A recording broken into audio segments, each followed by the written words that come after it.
Mit navn er Darren, Simon. og det her er vores afsætningspræsentation af Direct Marketing.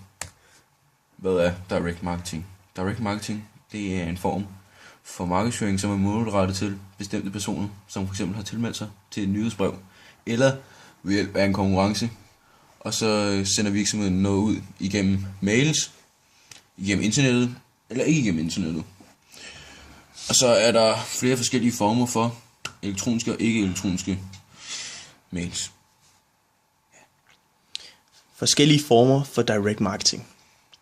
Under Direct Marketing er der 2 forskellige former. Det er elektroniske og ikke-elektroniske.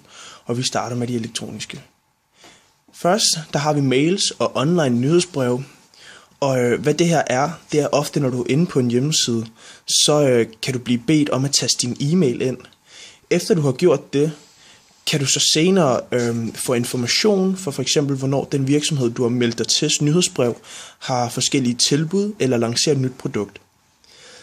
Udover det, så er der beskeder og opkald, og her vil virksomheden som regel personligt ringe dig op og spørge dig om nogle forskellige spørgsmål eller prøve at sælge dig et bestemt produkt. Det er ofte forsikringsselskaber, der gør det her. Så har vi de ikke-elektroniske, hvor vi både har breve og nyhedsbreve. Et brev kan måske være noget mere personligt til forbrugeren, hvor et nyhedsbrev, ligesom med mails og online nyhedsbrev, er et slags katalog, hvor du får noget at vide om et nylanceret produkt eller nogle forskellige tilbud, som virksomheden har på det tidspunkt. Så er vi, hvilke virksomheder anvender direct marketing. Der er vi med mails og nyhedsbrev, f.eks. H&M, Quint og StylePit, fordi at man også skal tilmelde sig deres konkurrencer og få måske nogle gode tilbud der.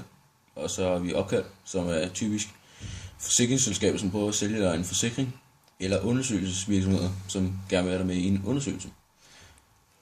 Og så har vi de ikke-elektroniske nyhedsbrev, som er dem, der kommer gennem din postkasse. Og her kan det for eksempel være virksomheder som, eller ikke virksomheder, men centre som CD2 og Fields, i at de har for meget at tilbyde til at kunne, for eksempel med mail, nyhedsbrev, bare sætte dem på en side. Så de skal ofte sådan lave et lille slags katalog, som de så sender ud med de forskellige ting, som de har et tilbud i deres center for en bestemt periode.